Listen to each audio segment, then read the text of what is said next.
In the early 2000s, while serving as a Goodwill Ambassador for the United Nations High Commissioner for Refugees UNHCR, Angelina Jolie made a series of visits to conflict zones across Africa, where the scars of war were not only visible on the land, but etched into the faces of children. In northern Uganda, one such child left an indelible mark on her, a 12-year-old boy named Samuel Odong, who had spent 3 years as a captive of the Lord's Resistance Army forced to fight, march, and survive in a world where innocence was the first casualty. Samuel had escaped during a military raid, but freedom came with its own kind of pain. He returned to his village physically alive, but emotionally shattered. He couldn't sleep without nightmares, flinched at loud noises, and avoided eye contact with others. His family, though overjoyed to see him, didn't know how to help. There were no therapists, no support groups, only silence and confusion. When Jolie visited the village as part of a UNHCR assessment mission, she didn't just observe. She listened. She sat with survivors, walked through makeshift shelters, and studied the psychological toll of prolonged conflict. She met Samuel during a group session at a child protection center, where he sat alone, arms wrapped around his knees, staring at the ground. What struck her wasn't just his silence, but the flicker of awareness in his eyes, the mind still fighting to return. Jolie didn't offer quick fixes.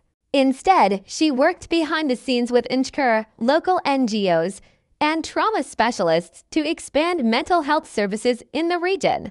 She personally advocated for funding to train local counselors in trauma-informed care and supported the creation of safe spaces where former child soldiers could begin to heal.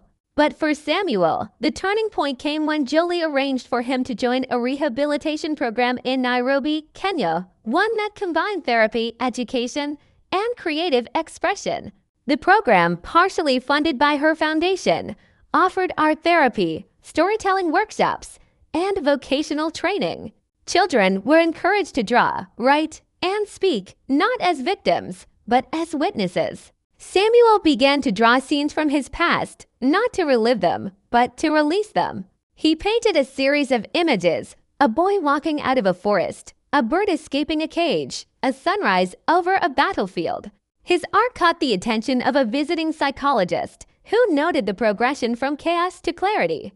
Over time, Samuel started speaking, first in whispers, then in full sentences. He began attending school again, learning to read and write. He even helped younger children in the program, showing them that recovery was possible. Jolie never sought credit for his transformation. She didn't visit him during his recovery, didn't request updates, and never mentioned his name publicly. But she ensured the program remained funded, the counselors stayed trained, and the doors stayed open for others like him. Years later, Samuel returned to his village, not as a soldier, but as a teacher. He opened a small learning center for children affected by war, using art and storytelling as tools for healing. He often told his students, "I thought I was broken forever. Then someone believed I could be whole again."